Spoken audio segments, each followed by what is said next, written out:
যদি সামনের দিনগুলোতে আমরা ঐক্যবদ্ধ না থাকি, একটি এক্সক্লুসিভ নির্বাচন করতে না পারি, তাহলে বাংলাদেশের স্বাধীনতা সার্বভৌমত্ব রক্ষা করা কঠিন হবে।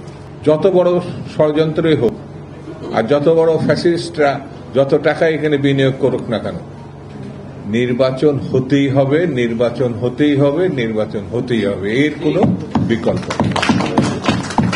কেউ কেউ বিএনপিকে ঠেকানোর জন্য তারেক রহমান সাহেব যেন আগামী দিনে নেতৃত্বে, মানে দেশ পরিচালনার নেতৃত্বে না আসতে পারেন, প্রধানমন্ত্রী না হতে পারে, এই বিবেচনায় ইলেকশন বন্ধ করতে চান, দেশে বিশৃঙ্খলা সৃষ্টি করতে চান।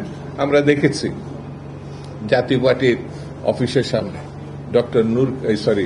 ভিপি নূরকে যেভাবে আঘাত করা হয়েছে, তারপর আমাদের জাগপার খন্দকার লুৎফরকে যেভাবে কুপানো হয়েছে, এর একটি মাত্র লক্ষ্য হচ্ছে আগামী নির্বাচনকে বাধাগ্রস্ত করা, বিঘ্নিত করা।